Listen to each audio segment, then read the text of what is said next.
For decades, the U.S. military relied on one assumption: absolute control of the Middle Eastern sky.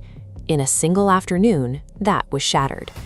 Leading up to the strike, the official narrative from Washington was clear. The administration repeatedly claimed that the U.S. maintained total air superiority and that Iran's air defense capabilities had been effectively wiped out. This sense of security was vital.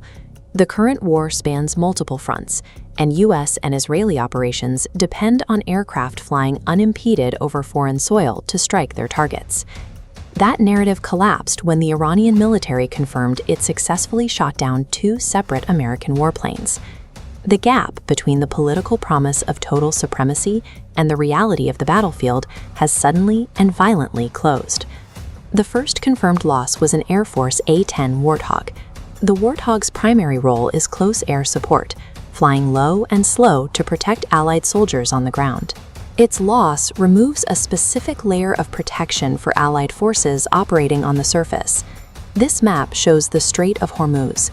A second American jet crashed in these waters between Keshm and Hengam Islands. This is one of the most volatile maritime corridors globally. U.S. aircraft patrolled this narrow passage to protect tankers from seizure. The destruction of these airframes proves that Iranian defenses can now reach American pilots in previously uncontested corridors, complicating the next phase of the air campaign. Beyond the lost hardware, a human crisis is unfolding. While one crew member was rescued, a search operation is currently active inside Iranian territory to locate missing American airmen. The rescue mission is facing extreme resistance.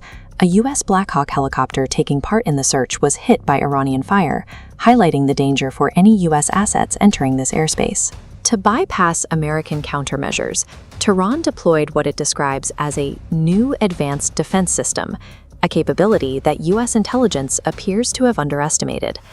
Military analysts state that this shift in capability changes the propaganda equation of the entire war.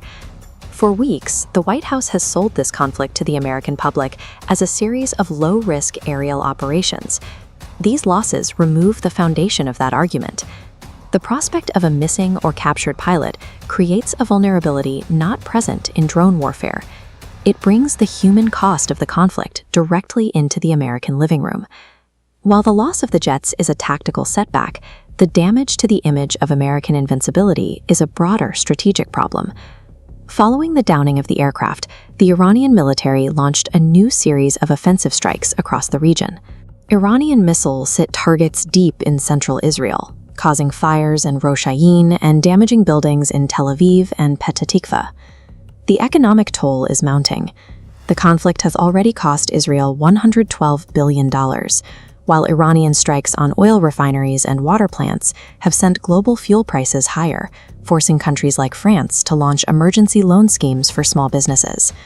Retaliatory strikes are also expanding. In Lebanon, Israeli aircraft destroyed 2 essential bridges in the Bekaa Valley, cutting off a primary route for goods and civilians. The scope of the fighting now reaches from Lebanon's Bekaa Valley to the heart of Israeli cities, expanding the conflict's geographic footprint across the region. As the fighting intensifies, the rhetoric in Washington has reached a new peak, with the U.S. president threatening to send Iran back to the Stone Age. Iranian President Masoud Pezeshkian characterized that threat as a public admission of intent to commit a massive war crime.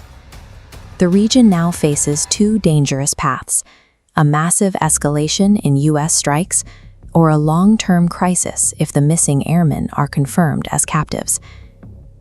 What was initially framed as a war fought from a safe distance in the sky has resulted in American personnel and aircraft on the ground. As the U.S. prepares its response, a new question emerges. What happens to the global order when the primary superpower finds its air supremacy challenged?